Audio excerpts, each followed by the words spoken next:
Ce n'est pas seulement un conflit, c'est un génocide silencieux qui frappe le peuple congolais depuis plus de 30 ans.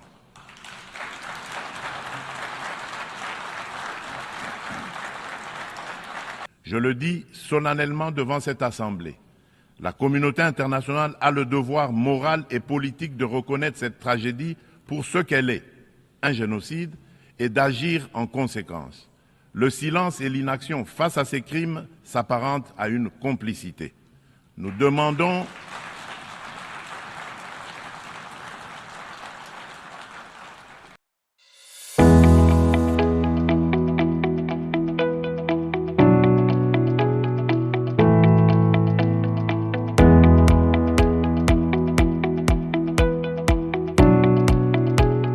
Breaking news at the real time.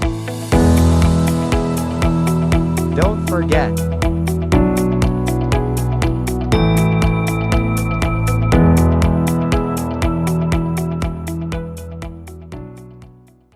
Madame la Présidente, Monsieur le Secrétaire général, Excellences, Mesdames et Messieurs les chefs d'État et de gouvernement, distingués délégués, Mesdames et Messieurs,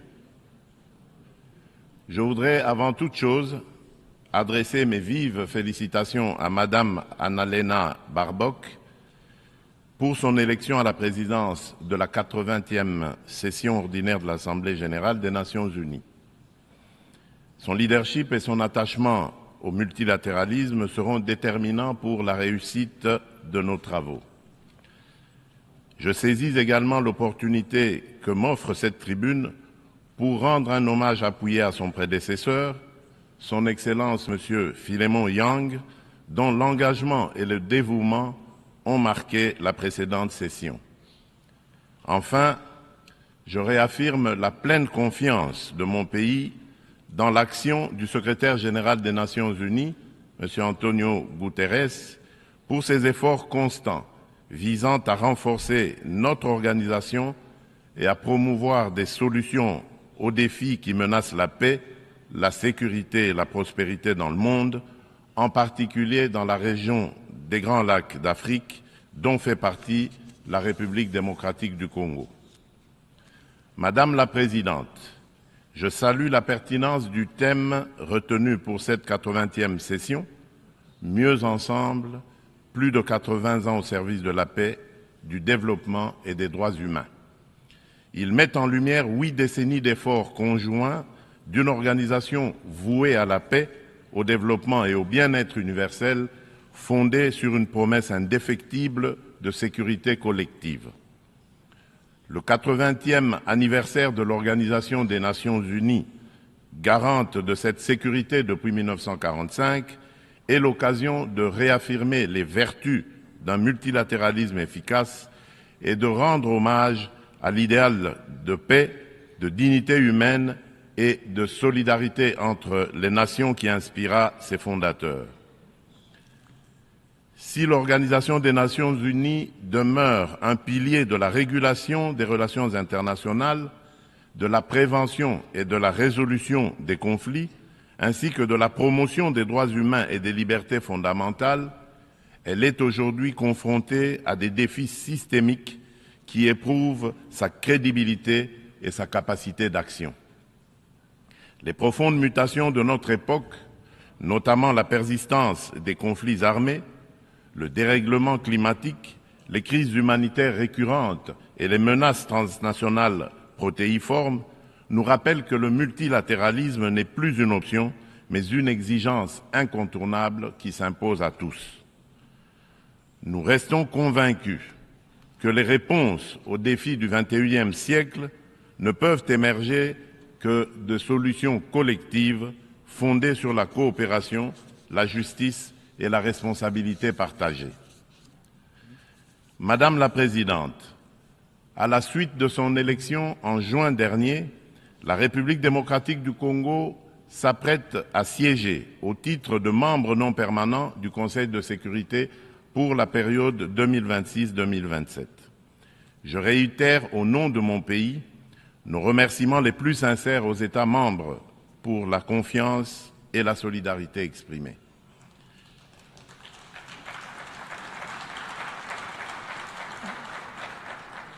Notre participation sera résolument constructive et holistique. Elle s'articulera autour de deux priorités indissociables, paix et sécurité d'une part, et prévention et résolution des conflits d'autre part.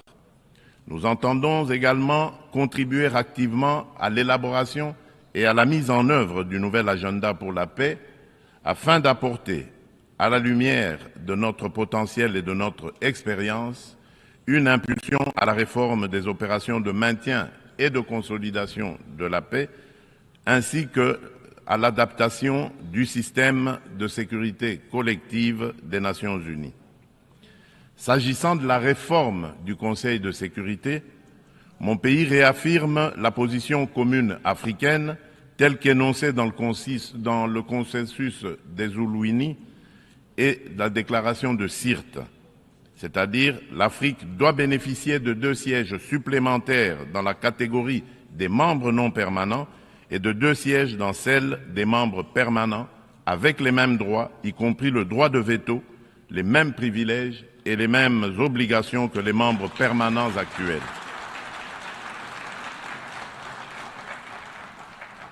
Forte de ces 54 États et de plus de 1,2 milliard d'habitants, l'Afrique ne saurait demeurer en marge des décisions qui engagent la paix et la sécurité internationale. Madame la Présidente, un autre axe prioritaire concerne l'exploitation illégale des ressources naturelles, l'une des causes majeures et persistantes des conflits. La République démocratique du Congo entend placer au cœur du débat la gouvernance exemplaire de ces minerais stratégiques afin d'en garantir l'exploitation dans le respect des principes de développement durable, de la souveraineté économique et du bien-être des populations. À l'échelle mondiale, rompre le lien toxique entre rente minière et financement de groupes armés non étatiques exige une approche intégrée fondée sur l'harmonisation des règles de diligence raisonnable et de traçabilité, de la mine aux consommateurs, la transparence intégrale des chaînes d'approvisionnement et des bénéficiaires effectifs, des mécanismes de contrôle et d'audit indépendants, une coopération opérationnelle renforcée entre autorités douanières, judiciaires et financières, des sanctions ciblées et effectives contre les trafiquants et leurs réseaux de facilitation et une lutte résolue contre la corruption adossée à des normes de bonne gouvernance, à la publicité des contrats et à la traçabilité des paiements. Bien entendu, les dimensions des droits humains et de justice transitionnelle, ainsi que les agendas femmes, paix et sécurité et jeunesse, paix et sécurité demeurent indissociables de cette action. Leur prise en compte effective est la condition d'une paix juste, durable et inclusive. Madame la Présidente, à la veille de la mise en place de la commission d'enquête indépendante décidée par le Conseil des droits de l'homme des Nations Unies sur les massacres perpétrés il y a quelques mois par nos agresseurs et leurs supplétifs dans l'Est de mon pays, je lance un appel solennel à la communauté internationale. Elle a le devoir moral et politique de soutenir cette démarche essentielle afin d'établir la vérité, rendre justice aux victimes et jeter les assises d'une paix durable ancrée dans la mémoire et la responsabilité partagée. Madame la Présidente, alors que la planète se réchauffe et que les marginalisations s'aiguisent, ainsi et que les conflits se multiplient, le diagnostic qui avait inspiré en juillet 2023 la vision du nouvel agenda pour la paix du secrétaire général demeure pleinement d'actualité. Le monde est désormais confronté à des crises multiformes et profondes. Les fondamentaux de la prévention se sont affaiblis et le droit international, jadis puissamment rappelé par la Charte des Nations Unies, qui enjoint les États à s'abstenir de recourir à la menace ou à la force, est trop souvent bafoué. Notre système de sécurité collective en est ébranlé. il ne saurait survivre à un sursaut de solidarité d'intérêt et de respect des règles. Dans ce contexte, la rhétorique guerrière regagne du terrain et l'on assiste impuissant au retour des vieux démons, agressions armées, guerre de prédation des ressources et de conquête d'espaces vitaux qui n'épargnent aucun continent. Tandis que la guerre entre Israël et le Hamas ravage la bande de Gaza, avec le risque d'une extension régionale, et que se poursuit le conflit russo-ukrainien, d'autres foyers s'embrasent au Yémen, en Birmanie et en Syrie. Le conflit armé qui perdure dans mon pays en est une illustration tragique. Depuis 3 décennies, la paix et la sécurité sont brisées à l'est de la République démocratique du Congo. Cette guerre s'est muée en une entreprise prédatrice. Elle dépasse depuis longtemps les seules dimensions militaires ou géopolitiques. Elle vise à piller nos ressources, effacer notre mémoire collective et détruire nos communautés. Les conséquences sont désastreuses. Des millions de morts, des familles décimées, près de 7 millions de déplacés internes, femmes et enfants pris pour cible, des villages rayés de la carte, des générations sacrifiées. Dans plusieurs régions de l'Est, tous les marqueurs d'un projet d'extermination sont réunis. Les Nations Unies elles-mêmes, à travers le rapport Mapping, ont documenté l'ampleur des atrocités. Ce n'est pas seulement un conflit, c'est un génocide silencieux qui frappe le peuple congolais depuis plus de 30 ans.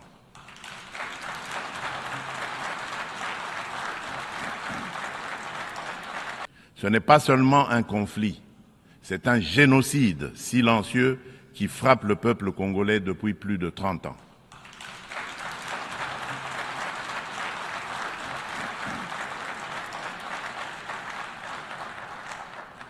En juillet dernier encore, plus de 300 civils, dont 48 femmes et 19 enfants, ont été massacrés dans le territoire de Rutshuru par l'AFC M23 avec l'appui des forces de défense du Rwanda. Ces crimes ne sont pas isolés, ils s'inscrivent dans une continuité macabre.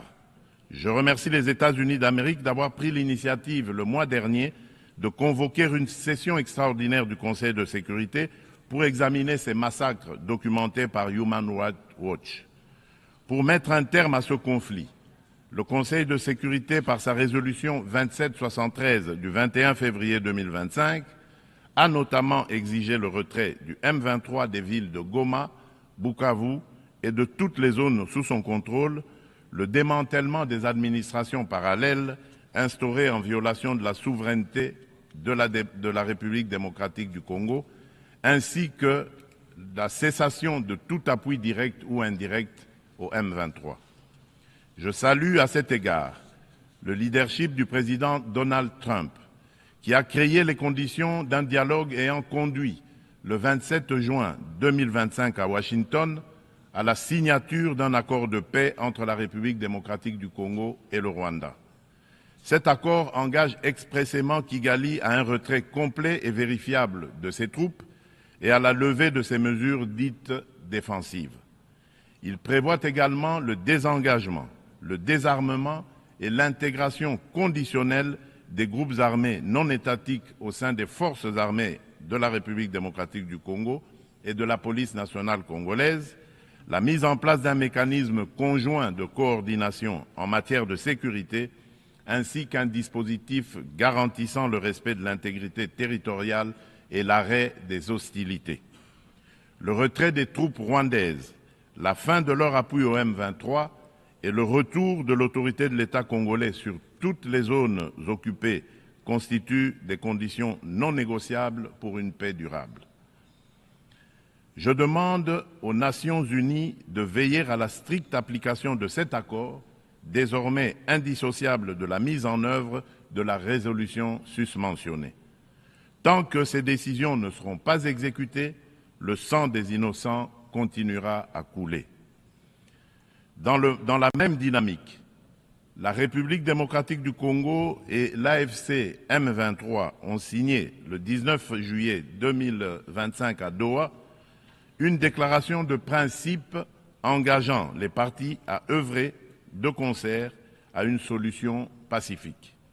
Je voudrais exprimer ma gratitude à Son Altesse l'Émir du Qatar, Cheikh Tamim bin Hamad Al Thani, pour son dévouement et son engagement en faveur de la paix en République démocratique du Congo et dans la région des Grands Lacs. Je souhaite enfin exprimer ma haute appréciation pour la coordination assurée par son Excellence Faure Essomina Gnassingbé, président du Conseil des ministres du Togo, dans le cadre du processus de Lomé. Cette dynamique procède de la convergence des efforts du processus de Luanda, conduit avec constance par son Excellence João Manuel Gonçalves Lourenço, président de la République d'Angola et président en exercice de l'Union africaine, et du processus de Nairobi, facilité par son Excellence Uhuru Muigai Kenyatta, ancien président de la République du Kenya. Ensemble, ces initiatives ont jeté les bases d'un mécanisme unifié de facilitation régionale. Un élan que nous comptons poursuivre pour préserver la cohésion continentale, renforcer la coordination entre les initiatives africaines et consolider un cadre d'action harmonisé afin de restaurer de manière durable la paix à l'est de la République démocratique du Congo.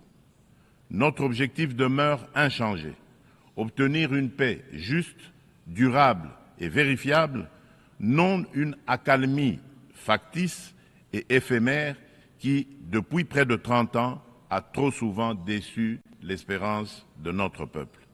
Nous attendons de la communauté internationale qu'elle se tienne avec constance et courage du côté du droit. C'est à ce prix que la vérité l'emportera sur l'impunité et que la paix redeviendra possible. Madame la Présidente, il convient de préciser que le processus diplomatique engagé avec toutes les parties au conflit n'exclut nullement la quête de justice et de réparation. Si le monde hésite encore à nommer notre douleur, nous n'attendrons pas. Nous en sommes les premiers témoins.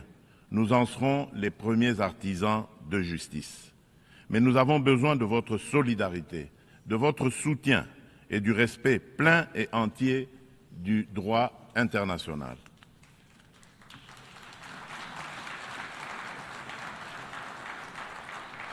La République démocratique du Congo ne sollicite ni charité ni commisération. Elle exige justice, vérité et dignité.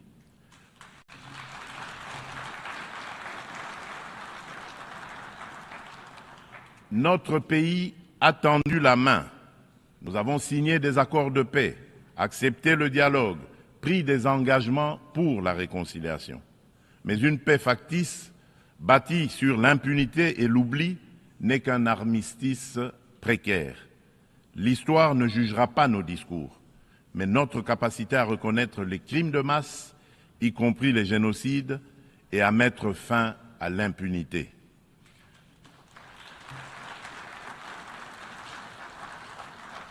Madame la Présidente, la République démocratique du Congo est un pays de vie, de richesse naturelle et de résilience humaine. Nous voulons contribuer à la paix mondiale, mais la paix commence par la reconnaissance de notre propre tragédie. J'adresse à cette Assemblée un appel solennel. Reconnaissez le génocide congolais, soutenez notre combat pour la vérité et la justice et aidez-nous à bâtir enfin une paix durable au cœur de l'Afrique.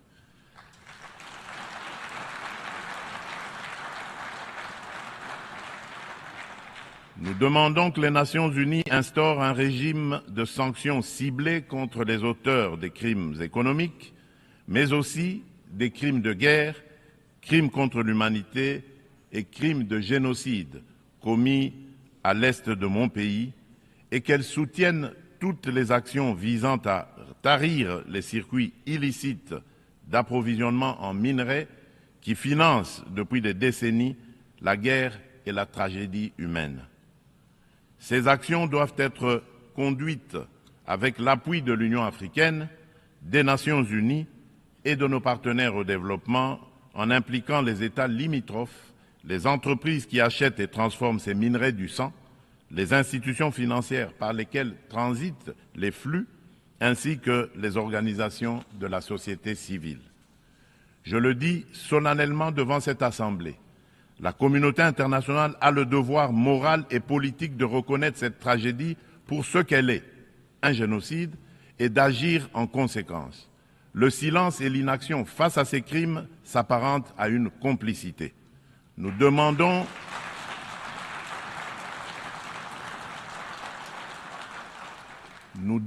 la mise en place immédiate d'une commission d'enquête internationale indépendante et dotée de moyens pour établir la vérité, rendre justice aux victimes et rompre le cycle de l'impunité qui nourrit ce drame depuis des décennies. Madame la Présidente, le terrorisme demeure une menace grave pour la paix et la sécurité internationale.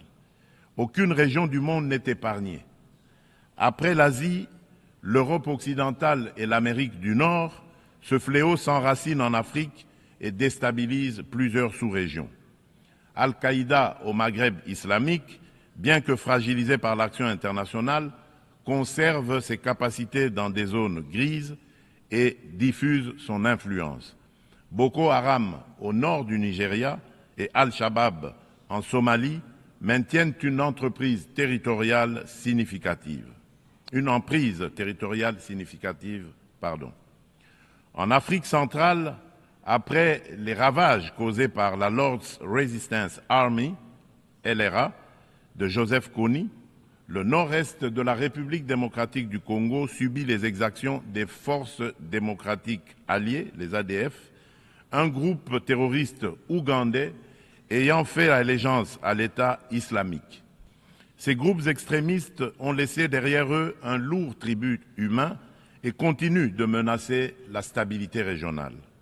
Membre de la coalition mondiale contre Daesh, la République démocratique du Congo appelle les Nations unies à s'engager plus résolument dans la mise en œuvre des recommandations de la dite coalition et du processus d'Aqaba, à savoir le partage renforcé de renseignements, l'assèchement des financements, la lutte contre la propagande et contre les sanctuaires, ainsi que le soutien accru aux communautés victimes dans le plein respect du droit international humanitaire. Madame la Présidente, face à l'urgence climatique, l'accord de Paris demeure le cadre juridique essentiel pour la redevabilité des États en matière d'émissions et d'adaptation afin de contenir le réchauffement à 1,5 degré Celsius. À ce titre, la République démocratique du Congo a adopté son plan national d'adaptation 2022-2026. Nous nous sommes engagés à arrêter et à inverser la perte de forêts et la dégradation des terres d'ici 2031, tout en promouvant un développement durable et une transformation rurale inclusive. Depuis décembre 2021, un ensemble de mesures soutient la restauration des paysages forestiers, notamment le programme Jardin scolaire pour 1 milliard d'arbres à l'horizon 2030, destiné à renforcer la séquestration du CO2 et la résilience des écosystèmes.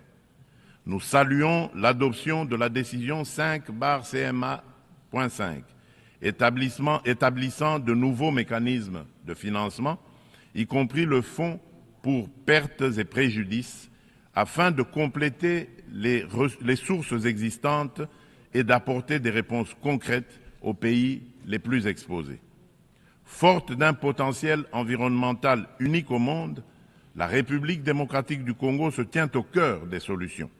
Elle est prête à mobiliser ses atouts naturels au service du climat global, à condition que les engagements financiers soient prévisibles, accessibles et à la hauteur des impératifs écologiques et humains. Madame la Présidente, permettez-moi d'aborder aussi la question des défis énergétiques et de la protection de nos écosystèmes en rappelant que le bassin du Congo abrite la deuxième plus grande forêt tropicale du monde, considérée par de nombreux scientifiques comme le premier puits de carbone terrestre, ainsi qu'un vaste réseau hydrographique dominé par le fleuve Congo, deuxième au monde par son débit. Ces ressources vitales sont gravement menacées par des activités destructrices, déforestation, exploitation illégale, pollution, souvent alimentées par des conflits armés récurrents qui s'apparentent à de véritables crimes contre la nature. C'est pourquoi la République démocratique du Congo soutient l'initiative portée par le Vanuatu, Fidji et Samoa visant à ériger au plan international l'écocide en incrimination autonome pour sanctionner les actes illicites ou arbitraires causant à l'environnement des dommages graves. Madame la Présidente, l'adoption du pacte pour l'avenir rappelle l'urgence d'accélérer la mise en œuvre des objectifs de développement durable à 5 ans de l'échéance de 2030. La République démocratique du Congo a inscrit cet impératif au cœur de son action à travers le plan national stratégique de développement 2024-2028 qui place l'homme congolais au centre des priorités et intègre les 3 dimensions du développement durable, environnemental, social et économique. Ce plan s'articule autour d'orientations nettes, à savoir consolider la sécurité et la gouvernance démocratique, moderniser les infrastructures et le climat des affaires, protéger l'environnement et garantir l'accès aux services sociaux de base, eau, assainissement, éducation, santé, électricité, etc. Le bilan demeure contrasté, car seuls les ODD 12 et 13 paraissent encore atteignables d'ici 2030, mais des progrès tangibles sont enregistrés. La gratuité de l'enseignement a permis à plus de 5 millions d'enfants de retourner à l'école. La couverture de santé universelle élargit l'accès à des soins de qualité. Les politiques d'autonomisation des femmes réduisent les disparités socio-économiques. Ces acquis restent toutefois fragilisés par l'insécurité persistante dans l'est du pays et par la vulnérabilité de notre économie face aux chocs exogènes. Notre économie doit donc se transformer pour devenir un levier de durabilité et de prospérité. Pays solution face aux défis climatiques, mon pays entend valoriser ses forêts, ses tourbières et sa biodiversité au sein d'une économie climatique orientée vers une croissance verte, résiliente et sobre en carbone. À cet égard, le projet Grand Tinga, l'un des plus vastes complexes hydroélectriques au monde, incarne notre ambition et renforce le positionnement de la République démocratique du Congo comme pays solution. Fournir une énergie propre et compétitive pour électrifier nos territoires, décarboner notre industrie, soutenir l'intégration énergétique régionale et ouvrir la voie à de nouveaux usages, dont l'hydrogène vert. Cette trajectoire s'appuie sur le développement de marchés carbone intégrés, l'attraction d'investissements responsables et la création d'emplois décents et de moyens de subsistance durables pour nos communautés. Il reste cependant un obstacle majeur, la contrainte financière. Le fardeau croissant de la dette publique africaine, conjugué aux flux financiers illicites, réduit nos marges de manœuvre. Les besoins additionnels pour atteindre les ODD en Afrique sont estimés à 1 600 milliards de dollars. Dans le même temps, les sorties illicites de capitaux minent nos devises et notre stabilité macroéconomique.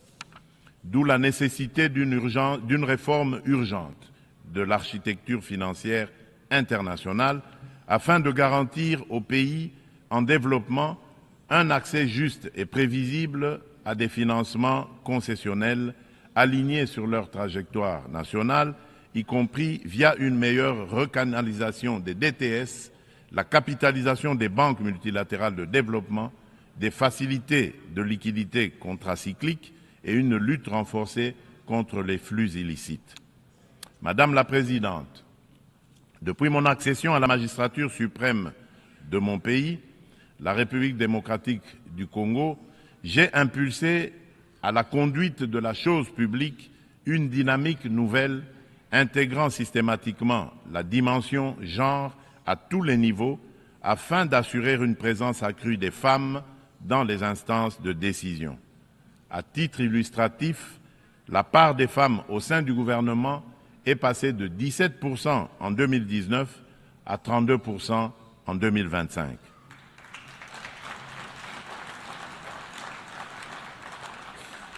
Madame la Présidente, dans une approche stratégique et multisectorielle visant à mobiliser la jeunesse au service du progrès national, mon gouvernement a adopté une politique nationale de la jeunesse. Celle-ci consacre l'engagement de l'État à faire de la participation pleine et entière des jeunes à la vie de la nation une priorité transversale assortie d'objectifs clairs et mesurables. Madame la Présidente, la République démocratique du Congo aspire à la paix, à la justice et au développement. Elle est prête à agir à vos côtés pour une organisation des Nations Unies plus forte, plus inclusive et plus juste. Forte de ses atouts humains, naturels et stratégiques, mon pays entend les mettre au service d'un avenir meilleur pour les générations futures et de notre maison commune, la planète Terre. Que Dieu bénisse l'humanité et nous accorde la grâce d'une paix véritable et durable entre toutes les nations du monde. Je vous remercie.